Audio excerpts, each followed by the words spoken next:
Close your eyes. Let my words wash over you. You are safe now. Welcome to Night Vale.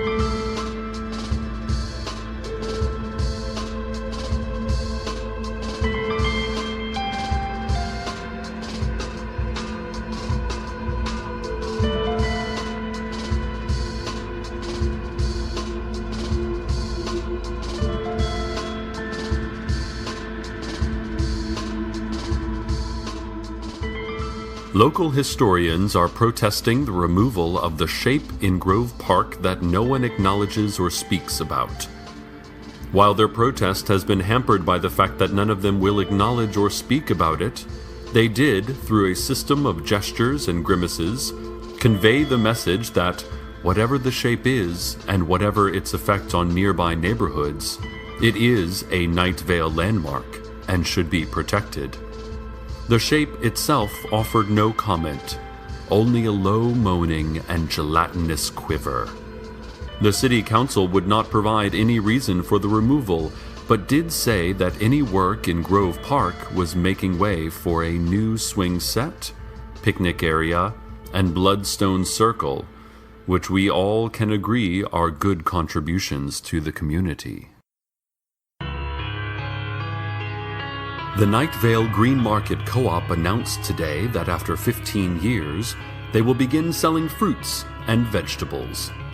Green Market Board President Tristan Cortez said that recent customer surveys indicated that shoppers have grown tired of empty pickup trucks and vacant tents lining the City Hall parking lot every Sunday morning in the summer and fall. Cortez said that research indicates consumers are more likely to buy products if they are available and for sale, and that green market and grocery shoppers tend to purchase food items. Cortez said that the decision to sell food at the green market was a controversial one, as many board members and co-op shareholders feel fruit and vegetable sales will interfere with their ongoing secretive domestic espionage operations. When reached for comment, our source within the secret police only breathed heavily into the phone while tapping an as yet uncracked code into the receiver.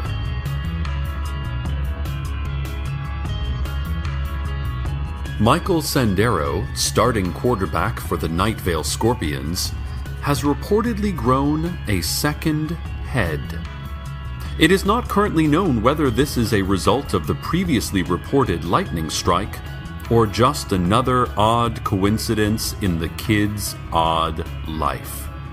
People in the know say that the new head is better looking and smarter than the first one, and even Michael's mother has issued a statement indicating that she likes it much better than her son, and that she will be changing the rankings on the public Which of My Children I Like Best board outside her house. Sandero could not be reached for comment. Probably. We didn't try. Friends, listeners, there's a real tarantula problem here in Night Vale. Many residents have called in to report that illiteracy, unwanted pregnancy, and violent crime are on the rise in the tarantula communities. Animal Control is addressing these concerns through after-school programs called Teach a Spider to Read, Stop the Madness. Those interested in volunteering should stand in their bathtubs and weep until it is all gone. Nothing left. You can let go now. Let go. Shh. Let go. And now a message from our sponsor. Tired of your home? Sick of comfort? Come to the hole in the vacant lot out back of the Ralphs and huddle with us. Who are we? Good question. Come to the hole in the vacant lot out back of the Ralphs and huddle with us. Why do we want you to come? Why did we spend money for this airtime? We understand you are confused. But hole, vacant lot, Ralph's, Huddle us for the low, low price. Act today or tomorrow, not Wednesday. Wednesday is no good for us. Anyway, we're almost out of airtime, so just come on down to the hole in the vacant lot out back of the Ralphs and huddle with us. Or else. Back to our regularly scheduled programming. Ladies and gentlemen, the rumor mill is abuzz. We've had a celebrity sighting in our little burg. Old woman Josie and one of her angel friends reportedly saw Rita Hayworth getting gas at the Fuel and Go over by the bowling alley. Rita Hayworth, ladies and gentlemen, right here in Night Vale. Can you believe it? Old woman Josie said Rita was looking a bit older, moderately obese, and considerably more Hispanic, but the angel assured her it was indeed Rita. He is an angel after all. He would know, right? Wow. Rita Hayworth, right here in Night Vale. Just imagine. Update on the shape formerly in Grove Park that no one acknowledges or speaks about. It seems the City Council, in their superhuman mercy and all-seeing glory, have chosen to move the shape directly in front of our own radio station, where it is continuing to be what can only be described as indescribable. The shape was not available for comment as I could find no one willing to speak to it, or even meet my eye when I mentioned it. It has occurred to me that I may be the only one able to see it. Now that I think about it, I have also never bothered to actually check whether this mic is attached to any sort of recording or broadcasting device.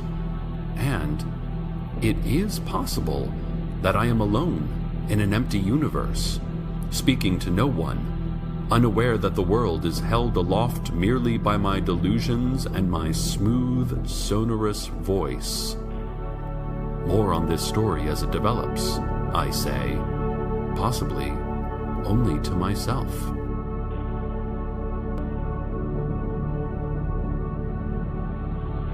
The Night Vale Community Theater is holding auditions for its fall show, Once on This Island. Interested thespians should bring a headshot and resume to the Recreation Center auditorium on Thursday night. All auditionees must perform a 1-minute monologue and sing one song. Bring sheet music if you would like piano accompaniment. Auditionees will also be required to do a cold reading and give blood and stool samples along with mandatory radiation testing following the auditions.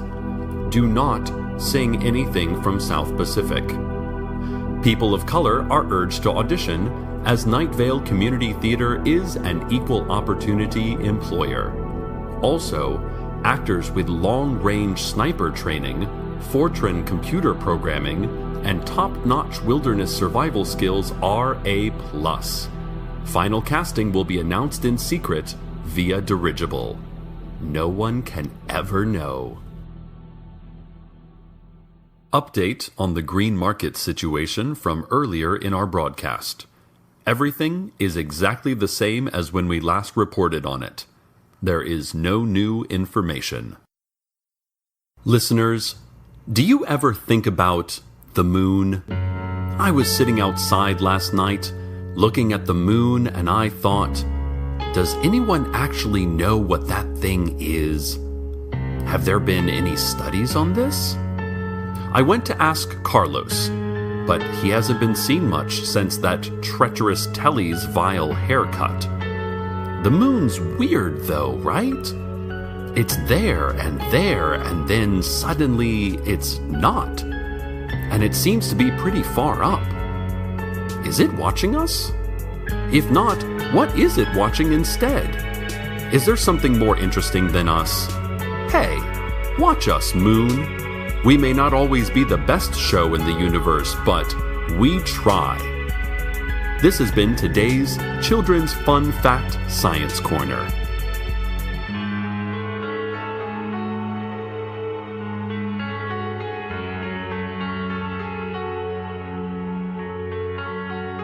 Speaking of which, The Night Vale School District has announced some changes to the elementary school curriculum. They are as follows. In response to parent feedback, history class will focus more heavily on textbook readings and traditional exams, rather than live ammo drills. Geology is adding a new type of rock, on the grounds that it's been a while since anyone has done that. The new type of rock is Vimby, and it is categorized by its pale blue color and the fact that it is completely edible. Points will be awarded to the first student to discover a real-world example of it. Math and English are switching names. Their curriculum will stay exactly the same. Astronomy will now be conducting stargazing sessions only with blindfolds on every participant, in order to protect them from the existential terror of the void.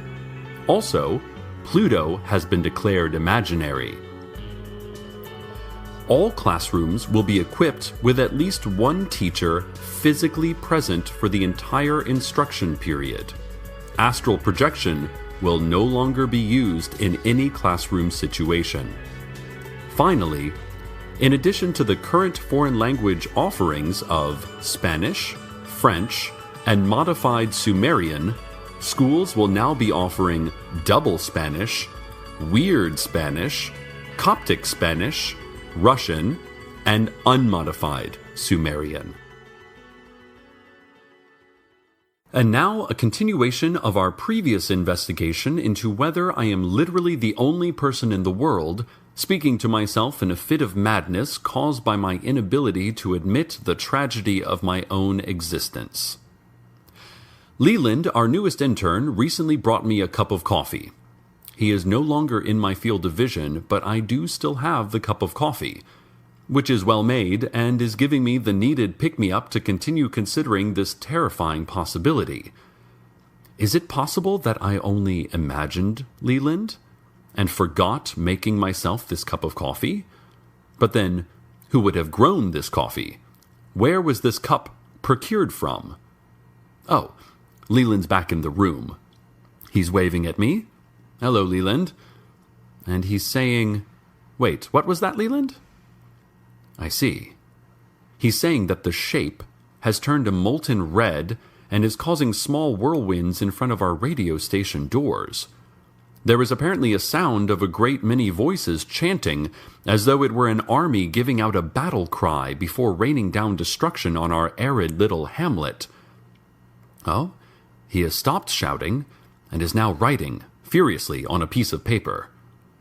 I have to say, Leland's existence, as well as his finally speaking about the shape that no one else would speak about, has reassured me greatly about my lonely and solipsistic vigil here at this microphone. He is handing me the note. Thank you, Leland. Let me see here. It says that the City Council believes the reason for the violent reaction of the shape formerly in Grove Park that no one acknowledges or speaks about is because I have been acknowledging and speaking about it, which has made it angry. They urge me to stop speaking of it and never do it again. And in exchange, they'll move it somewhere else so we can get our front loading zone back. After brief consideration, I have decided to accept the council's offer, because they are trustworthy leaders looking out for our better future, and also because Leland just got vaporized by a strange red light emanating from the station entrance.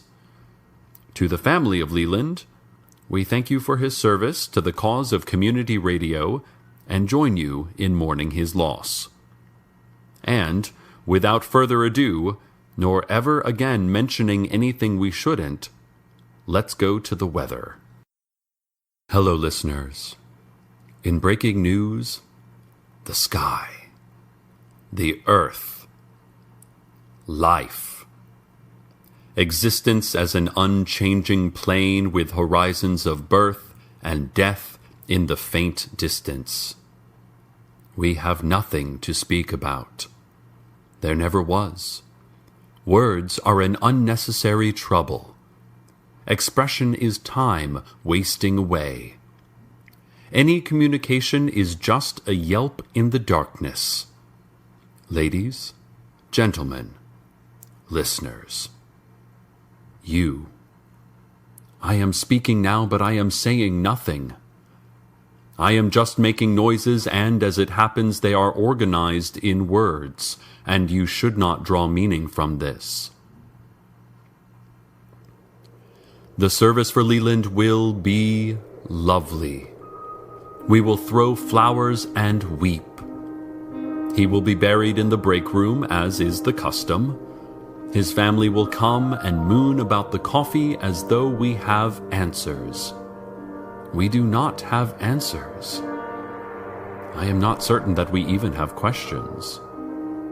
I have chosen to not be certain of anything at all. This is Cecil, generally speaking to you, metaphorically, for Night Vale Community Radio. And I would like to say, in the most nebulous terms possible, and with no real-world implications or insinuations of objective meaning, good night, listeners. Good night.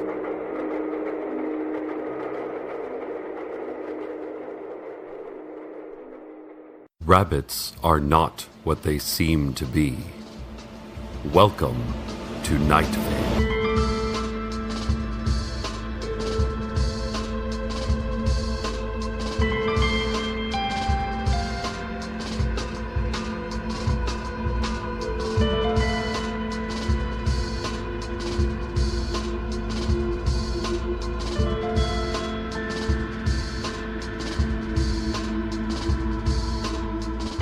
We've had some power outages reported throughout Night Vale in the last couple of hours. If you're experiencing one, well then you can't hear me, can you? The Night Vale Municipal Utility Department said that they are still working to determine the cause of the outages, which are roving back and forth across town in a continuous motion like a great pacing beast.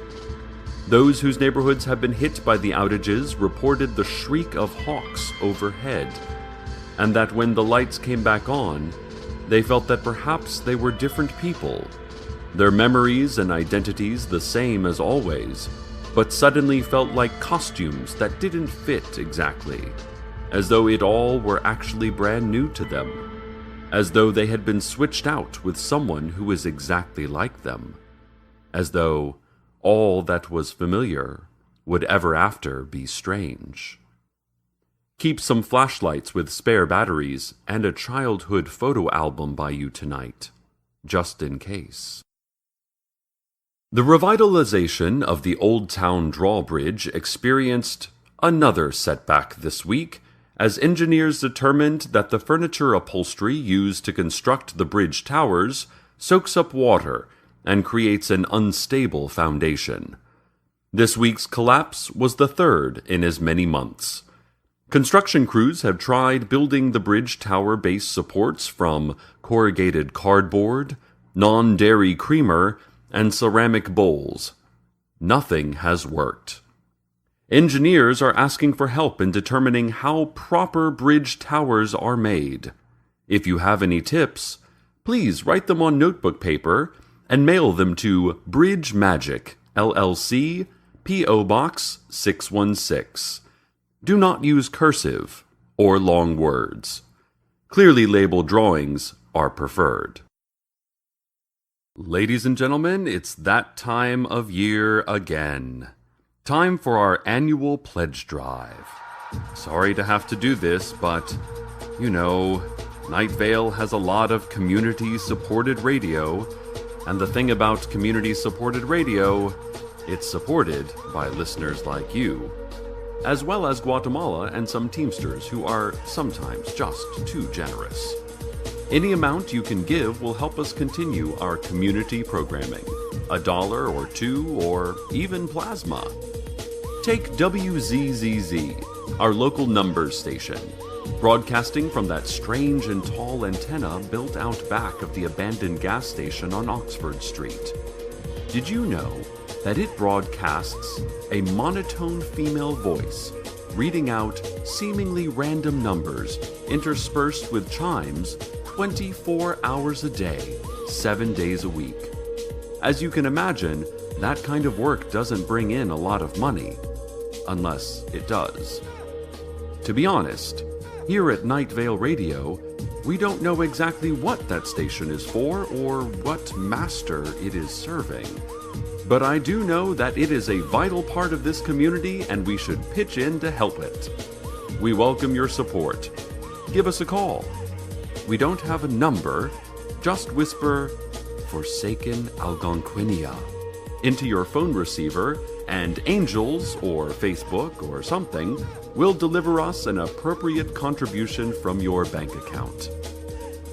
More on the drawbridge debacle.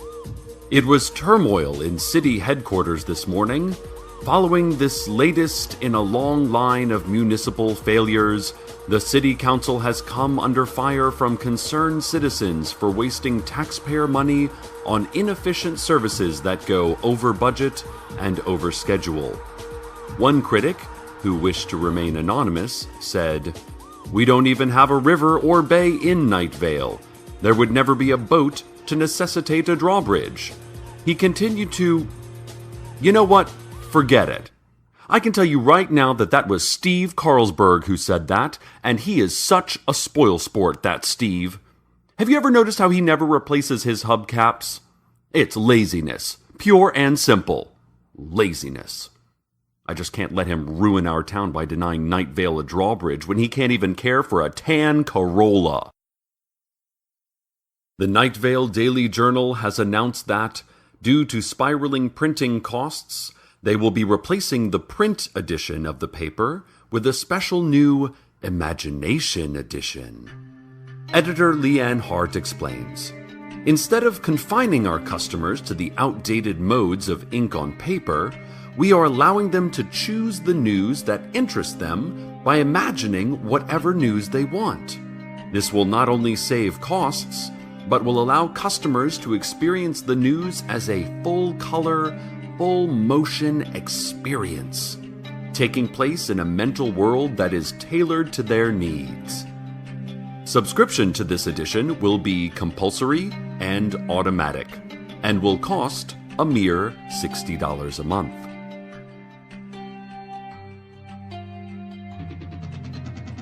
This Friday at Night Vale High's Memorial Stadium, it's the annual softball showdown between the Night Vale Fire Department and the Sheriff's Secret Police. Proceeds from the game will go to support development of nuclear weaponry for a strongly religious Indonesian militia that is looking to overthrow their heretical government, as well as to the Make-A-Wish Foundation. So, even if you don't like softball, come on out and support a couple of great causes. Last year's game ended in a rout, as the Secret Police hit 3 home runs in the 8th and 9th innings. The firefighters claimed that there was some foul play involved, pun intended, dear listeners, as their entire bullpen was assassinated in the middle innings with blow darts. Those murders remain unsolved and completely uninvestigated. Our hearts go out to the families of the deceased relief pitchers. Rest in peace. It should be a fun one. Expect a real revenge-minded fire department to take the field on Friday. Tickets are only $10 or $5 if you bring enriched yellow cake uranium. Black helicopters will be mind-scanning the town on game day, hunting down those who do not attend. The first 500 fans receive surgically applied working gills. Notice: there is no digital staticky hum coming from the dog park, Mayor Pamela Winchell announced today.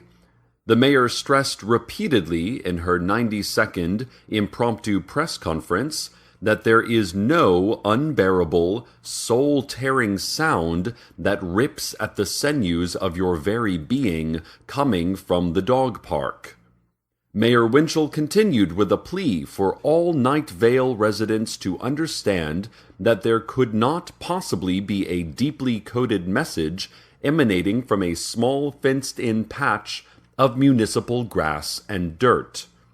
Citizens are not even supposed to be consciously aware of the dog park, so they could not possibly be receiving a menacing and unearthly voice instructing listeners to bring precious metals and toddlers to the dog park. Dog park, she repeated. That could never, ever be real, the mayor shouted, pounding the podium with her bleeding fists. There were no follow-up questions. And now, a word from our sponsors.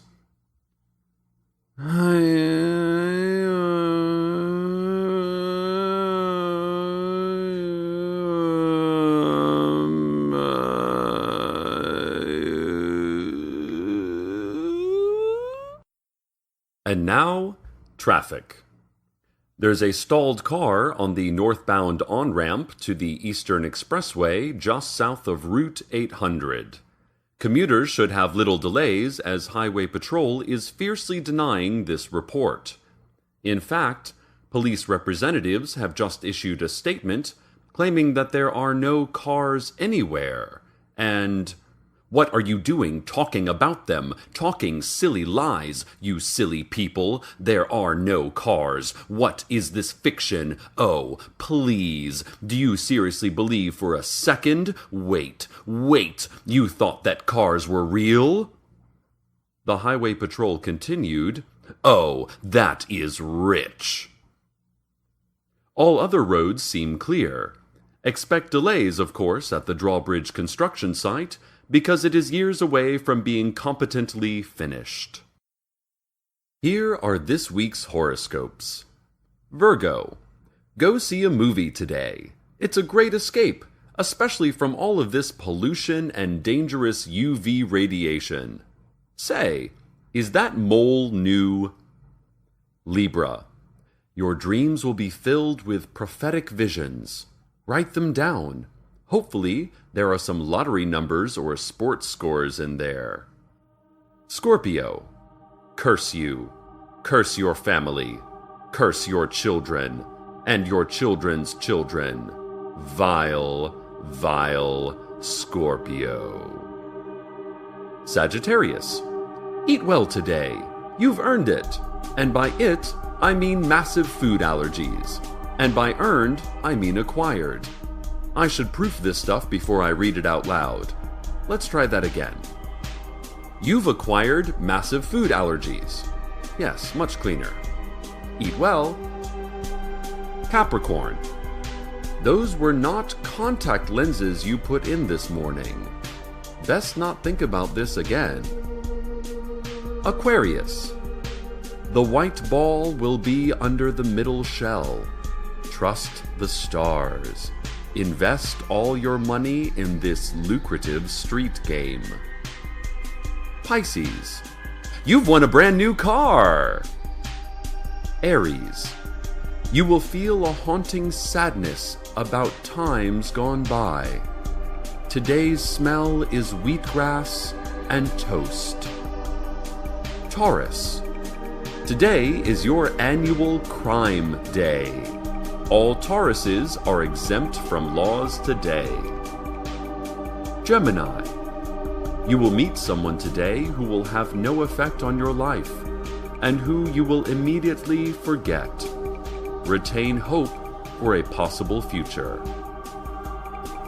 Cancer, I've got to pay my phone bill and also get some more milk.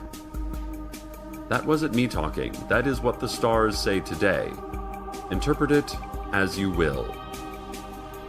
Leo, it's better that I don't read this aloud. Better that you not know. Tell your family you love them.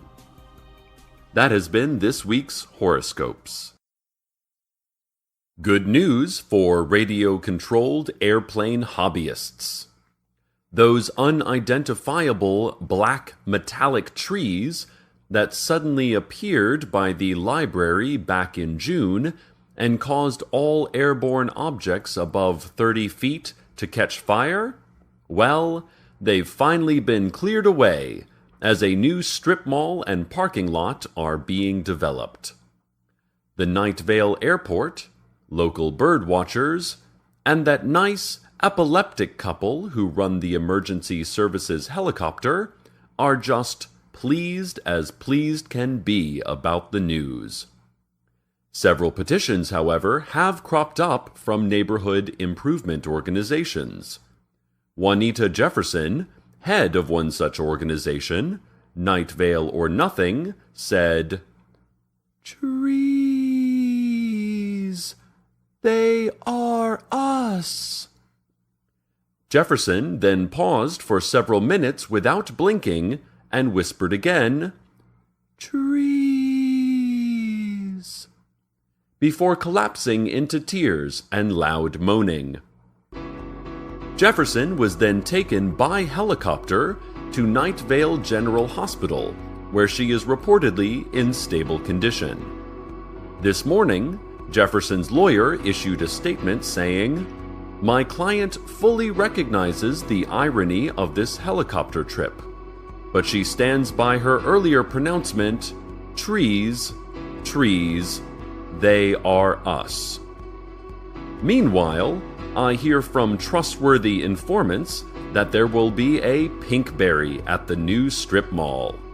Delicious.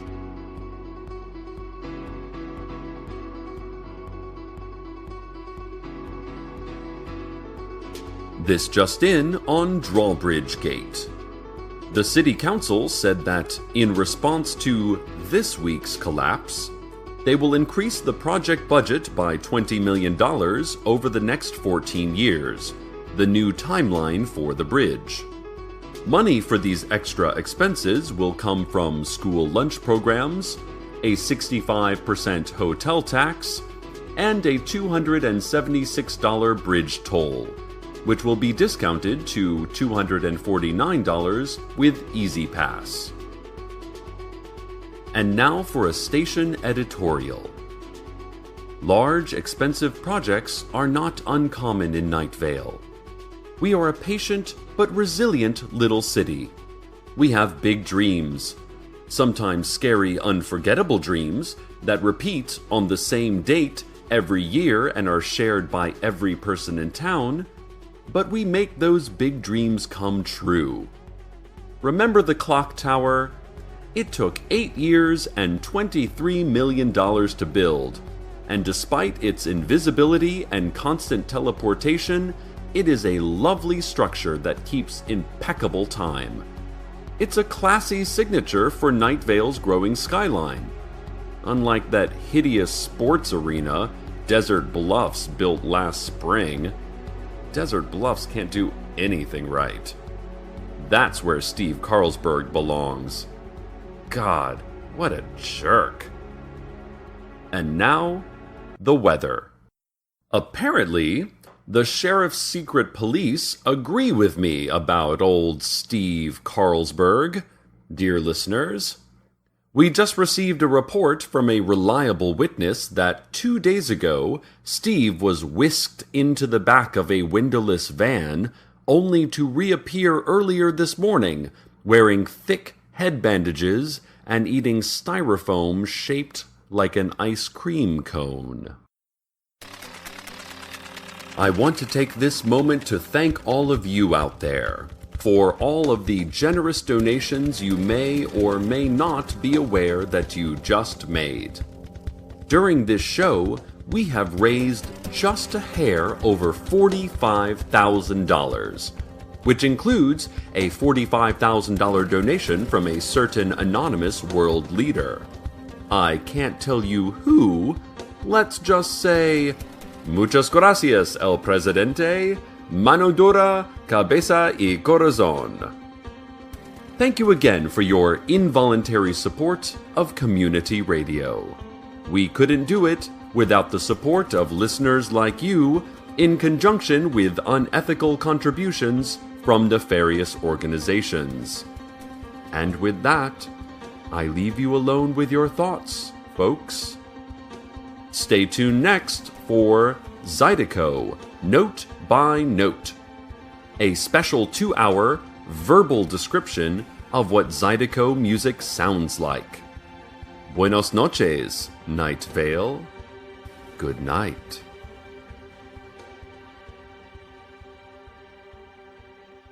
It is almost complete. It is almost complete at last. Welcome to Night Vale.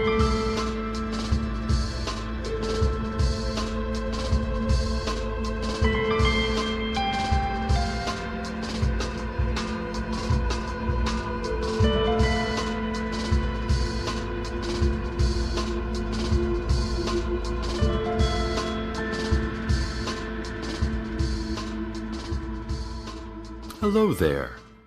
As you well know, faithful listeners, it is Night Vale History Week, in which we all learn a bit about what made our bustling little town what it is. Or, as the official motto released by the City Council goes, poke about in the black recesses of the past until it devours our fragile present. In the interest of civic participation, Night Vale Community Radio will be pitching in with short lessons about some points of interest from our town's history, starting with 4000 BC.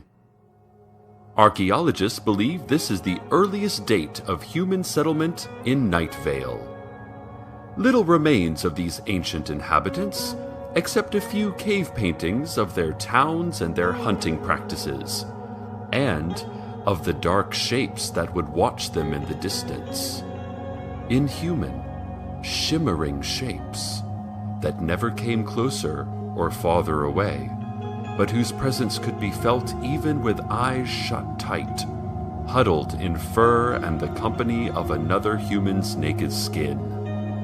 Or, so I'm extrapolating from the evidence. The cave paintings mainly resembled smudges now, after their original discoverer attempted to power wash them off the wall because he, on religious grounds, did not believe in the past.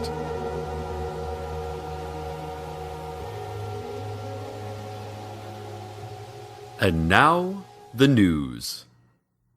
The Night Vale Tourism Board asks that whoever is telepathically assaulting the tourists, please stop. According to the NVTB Executive Director Madeleine Lafleur, there were 2 separate incidents in 1 week of entire tour buses suddenly shrieking in unbridled terror and trying to blind themselves using rolled-up, visitable Night Vale brochures, all to the utter confusion of the bus drivers.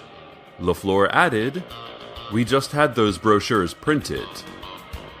Lafleur claims that tourism accounts for tens of thousands of dollars annually for Night Vale, and the town prides itself on hospitality.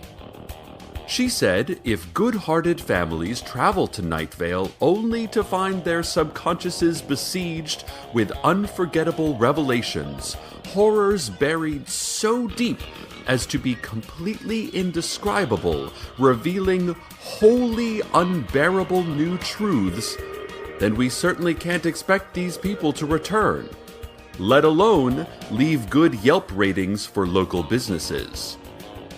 The city is asking residents for help in determining who or what is causing these psychological infractions. The tourism board is offering puppies as a reward for information on this case. Or, even if you don't have information, the city asks that you come get a puppy or 2 anyway. Seriously, downtown municipal offices are overrun with them. In the trees, walls, carpentry, the exterminators are completely stymied by this infestation. Please help. It has been several weeks since anyone in Night Vale has seen the Apache Tracker, that white guy who wears the inaccurate and horribly offensive Indian headdress everywhere. He has not been seen since he began investigating the great screaming heard at the post office and the words written in blood inside. Also, the entire structure of his house has vanished, and the lot where it stood is now a bucolic meadow that neighborhood kids will not ever enter, for reasons even they are unable to explain. I think I speak for everyone in the community when I say good riddance to that local embarrassment. He made the whole town look ignorant and racist. And now, let us continue with our Night Vale History Week special feature. The year 1745. The first white men arrive in Night Vale, which was not Night Vale then, but was rather just another part of a large and featureless desert. I think we can all agree, though, that even as large and featureless as the desert was, the part that would eventually become Desert Bluffs was still probably awful and drab in comparison to our part. In any case, the story goes that a party of explorers came to the area that would be Night Vale, looked around, and immediately left to go find somewhere with more water and maybe some trees. Then another 3 parties of explorers did the same thing. Then finally, one party of explorers all looked at each other, shrugged, and plopped down their stuff. And thus was a proud city born.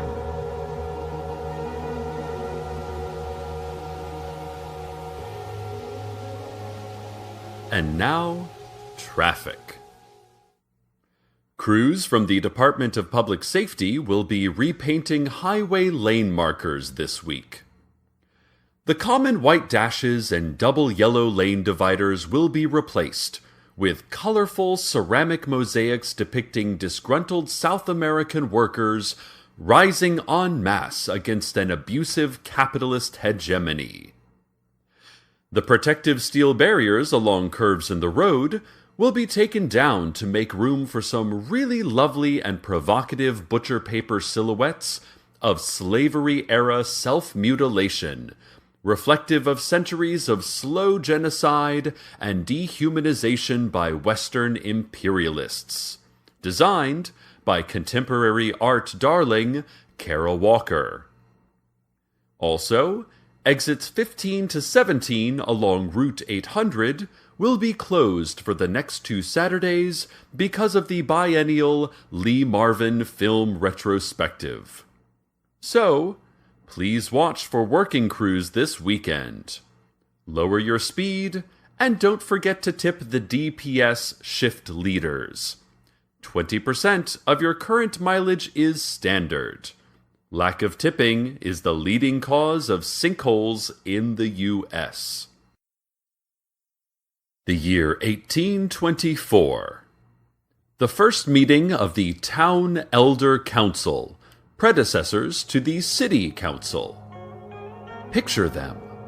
Crimson robes and soft meat crowns, as was traditional at the time, setting the groundwork for the splendor of today's Night Vale. A number of elements of our modern civic process were invented in that single 3-hour meeting, including the City Council membership, since unchanged, the lovably Byzantine tax system, as well as the system of brutal penalties for mistakes, and the official town song, chant, and moan. All records of this meeting were destroyed, and, according to a note being passed to me just now, I am to report to City Hall for re-education effective tomorrow morning. Oh dear. The results of a recent survey of Night Vale residents came to light this week. The study found widespread dissatisfaction with our town's public library, and when considering the facts, it's easy to see why. The public computers for internet use are outdated and slow. The lending period of 14 days is not nearly long enough to read lengthier books given the busy schedules of all our lives. The fatality rate is also well above the national average for public libraries. The library Bloodstone Circle does not appear to have seen any maintenance or cleaning in some time. There are reports of a faceless specter moving about the biographies section, picking off lone browsers one by one. And that biographies section, by the way, is far too small and has been oddly curated, containing 33 copies of the official biography of Helen Hunt and no other books. From top to bottom, the public library is a disgrace to our fair city, and I can only hope our city council does something about that soon. Or I may find myself hoping that the faceless specter puts the library to the same mysterious violent end as its many victims. Night Vale High won the grudge match against the Desert Bluffs Vultures last night. Two-headed quarterback Michael Sandero credits the win to help from Angels. The Angels have made an adamant denial of any involvement whatsoever in the game.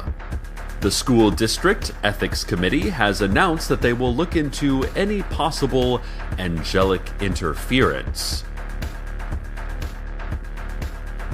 Speaking of which, Night Vale High School is adding metal detectors, and parents and students alike are outraged.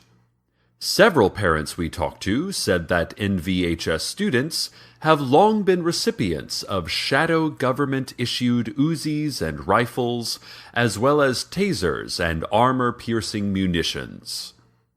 The school board's decision to put up metal detectors, according to parents, impinges on the clandestine operations rights as a vast underground conspiracy of giant megacorporations and corrupt world leaders to bear arms via teenage paramilitary proxies.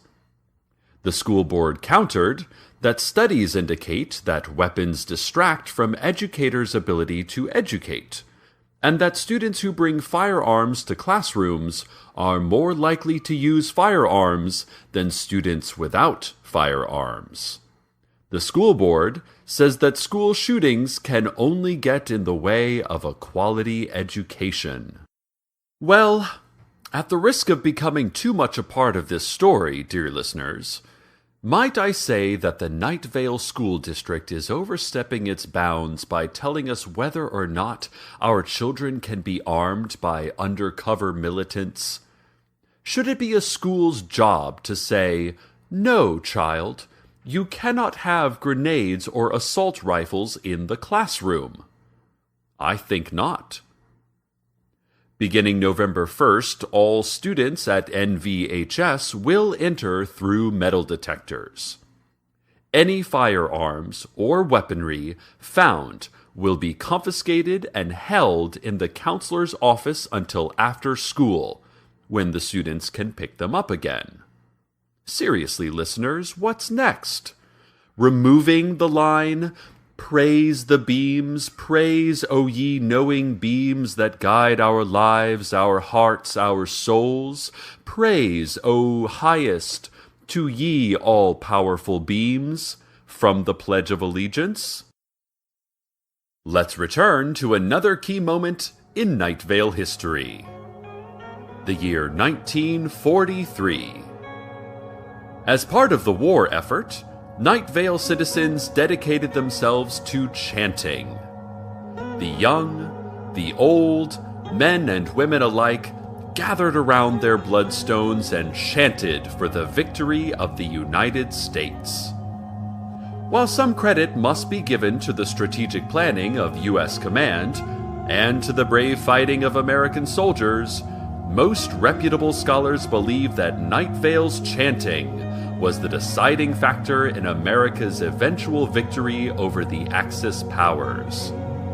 The city council erected a 7-story monument in Grove Park saying so in large neon letters, until a federal lawsuit forced them to take it down.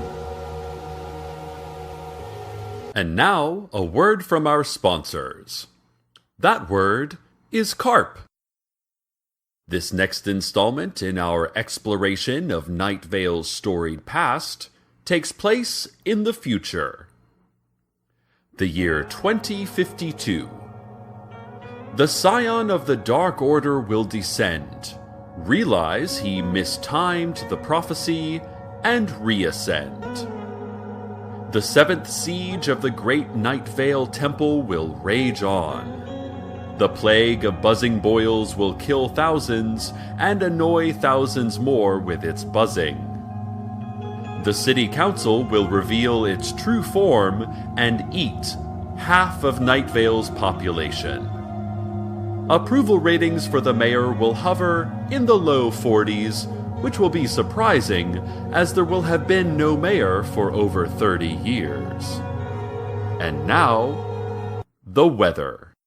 The Night Vale Business Association announced today that the Night Vale Harbor and Waterfront Recreation Area was not actually something that ever existed in reality, but was instead a shared hallucination of the entire town's population. As such, they are proud to declare that they have never suffered any sort of disastrous business failure, and the reportedly massive amounts of money lost on building waterfront facilities in a desert are fabrications of our collective consciousness. They recommend consulting your dream interpretation manuals to determine exactly what this Night Vale Harbor vision could mean. They also said that if you happen to stumble on the waterfront buildings out in the desert exactly where you remembered them, and they seem completely real, standing as vacant and useless as the day they were built, that's because you are still hallucinating and should seek medical treatment immediately. Or have a member of the city council howl at you if you are of the olden faith and do not believe in modern medicine. For our final story in this week's featured look into the history of Night Vale, let's look at the very recent past. Yesterday. I had cereal for breakfast, a sandwich for lunch, steak for dinner. Cars were driven, cars were not driven. The sun gave a great shout of light and then, after several hours of thought, quietly retracted the statement. Old woman Josie dug up a box in a shady corner of her yard and carried it, cradled in her arms like a baby or a delicate explosive, to another part of her yard where she buried it again. An unknown person did something that no one else saw, the nature and extent of which is impossible to determine, and the result of which will be lost in the chaotic chain of causation and consequence that is history. But most importantly, all of us here in Night Vale, in America, in the world, in the secret orbital bases, all of us got through another day. We passed the time from one end of 12 to the other without stopping once. Well done, us. Good job, people who experience time. Time experiencers, good job. And from this moment in history, the one that's happening right now, good night.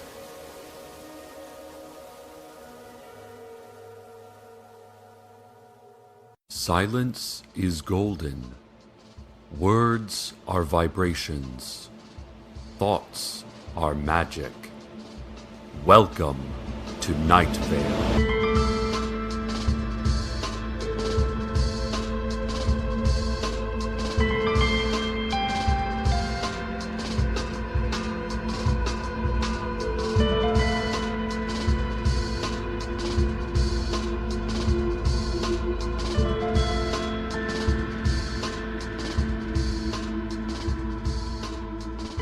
Next Saturday is the big lottery drawing, listeners. right out in front of City Hall, and your community radio station has put together a few helpful tips for winning. The lottery is, of course, mandatory, but how can you get the best odds for drawing a blank white paper and not one of the purple pieces that means you'll be ceremoniously disemboweled and eaten by the wolves at the Night Vale petting zoo and makeshift carnival?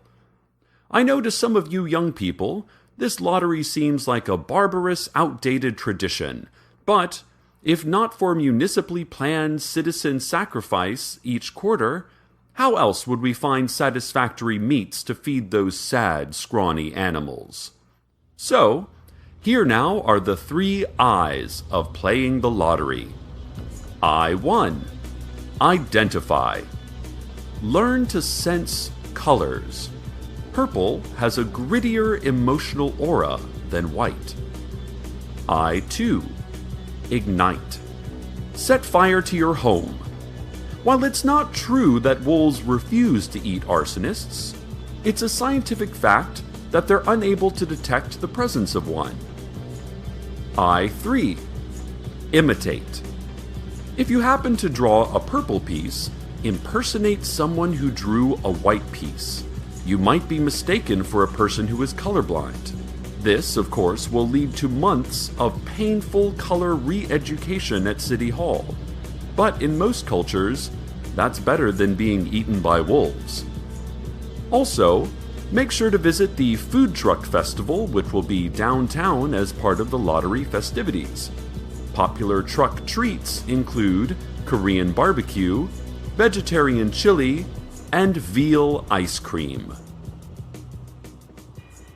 Carlos, this station's favorite scientist, no offense to Dr. Dubinsky in the Night Vale Community College Chemistry Department, dropped by our broadcast location earlier this morning for a little chat. Sadly, dinner or weekend plans were not among the topics.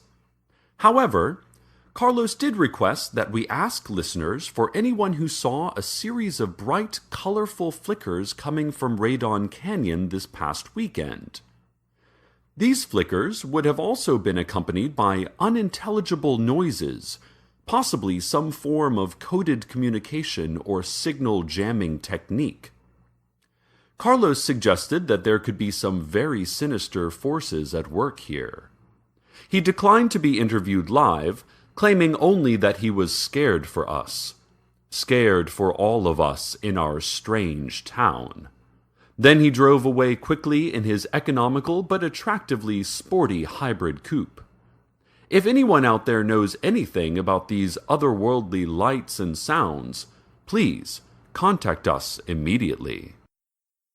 Night Vale School Superintendent Nick Ford announced today that the Glow Cloud has joined the school board.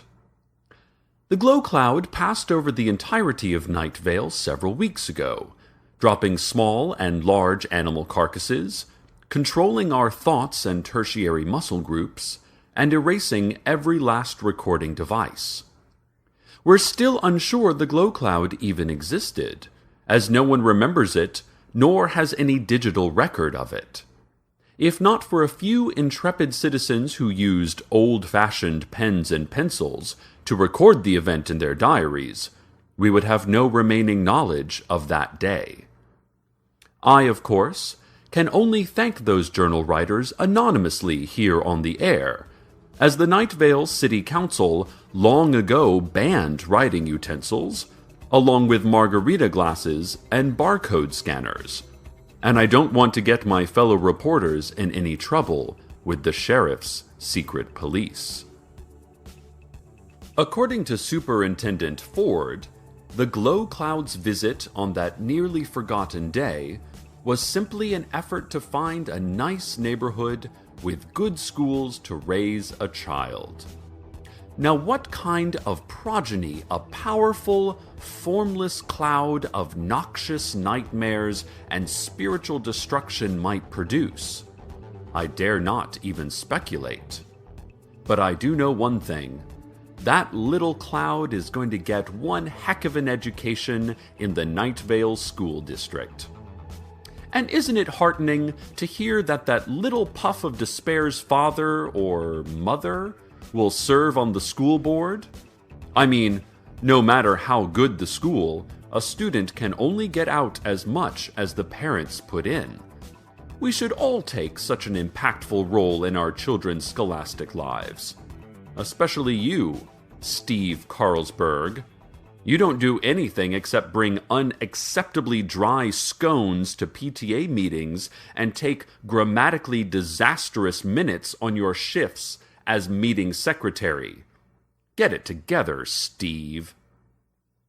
Superintendent Ford offered the following statement of support for the newest school board member. All hail. Kneel for the glow cloud. Sacrifice, pestilence, sores, all hail the glow cloud. And now, traffic. This morning I saw a running man. He passed by my home, panting, limping, running desperate. I tried to stop him, but he would not meet my eye. This noontime, I saw a running man. He was coming down from the mountain holding a bag. His knees were bloody, and face covered in tears. This evening, I saw a running man. He was leaving town, legs pumping like a terrified heart. I think he was missing a hand. Is it that he wouldn't meet my eye? Or that he had no eyes? Now I wish I could remember. There are many things I wish I could remember. This has been Traffic.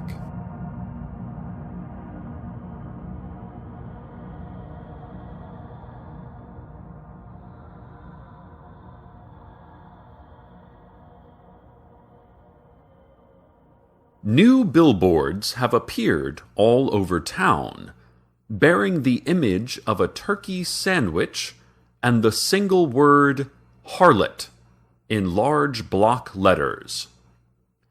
These billboards have caused some confusion, both due to their ambiguous message and to the fact that the entire structure of the billboards materialized overnight in places billboards are not usually constructed, such as the living rooms of local homes, the middle of busy thoroughfares, causing multiple car accidents, and, in one case, directly through a living dog, who has not appeared harmed by the addition to his body and has carried the entire billboard around town while going about his usual canine business.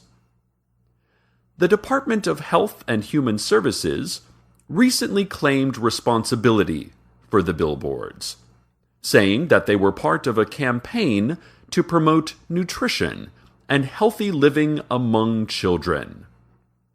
The original draft of the release also mentioned something about an offering to a long-dead god, but this was altered to fun, active lifestyles are important for kids of all ages, in a subsequent addendum. We're receiving several phone calls from listeners and from the Parks Department that those flickering lights and unintelligible noises we reported on earlier were coming from the Pink Floyd Multimedia Laser Spectacular. I contacted Carlos about this, and he said that the situation is even worse than he imagined. He, again, did not mention weekend plans. A sports scandal has shook our quiet little town. The Night Vale Scorpions have faced multiple allegations of possible game tampering this football season. Representatives for the Desert Bluffs School District, speaking in unpleasant and high-pitched voices indicative of weakness of will and character, complained to the Regional Football and Traffic Code Authority that Night Vale quarterback Michael Sandero's recently grown second head counts as a 12th man on the field, thus invalidating the wins brought on by his also recently acquired superhuman agility and strength. The RFTCA said that they would look into these allegations with the utmost seriousness, along with their concurrent investigation into whether Night Vale's invisible crosswalk policy is actually a desperate bid to save town funds at the cost of pedestrian lives. Meanwhile, the school board is due to announce its decision in their ongoing hearings as to whether appealing to angels for a win constitutes illegal game tampering. Several angels agreed to testify at the hearings. However, their testimonials were cut short when it became apparent that the hearings were actually elaborate traps set up by the city council to finally capture the angels, whom the council does not recognize as actually existing. Fortunately, the angels easily escaped from their cages in a blaze of heavenly light, presumably returning to Old Woman Josie's house, out near the car lot, which has become something of an informal shelter for local angels. When asked about the controversy over his team's winning record, coach Nazar Al-Mujahid said, "Our boys are good boys. They're good boys at football. We win 'em with the boys, the football." Then he smiled vacantly, waved at no one, and wandered off in the direction of the woods. More on this story as it develops. And now a word from our sponsor. Step into your nearest Subway restaurant today and try their new 6-inch mashed potato sub. Top it with a delicious assortment of fresh vegetables, like French fries and Nutella. They'll even toast or poach it for you. There are several Subway locations in Night Vale, all easily accessible through witchcraft and chanting. And between now and November 30th, buy 9 reverse colonics and get a free 40-ounce soda or freshly baked tobacco cookie. Subway. Devour your own empty heart. Exciting news about the abandoned mine shaft outside of town, where people who vote incorrectly are taken by the secret police. HBO On Demand will be made available to prisoners during their indefinite detention. All your favorite shows, such as The Wire, Sex and the City, and even new hits like Game of Thrones, will be available in every cell. Additionally, the secret police announced they will be randomly executing 1 prisoner a day until all incorrect votes are corrected.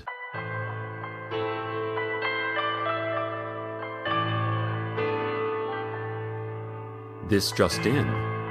We're receiving word from the City Council that there was absolutely not a Pink Floyd multimedia laser spectacular this weekend at Radon Canyon.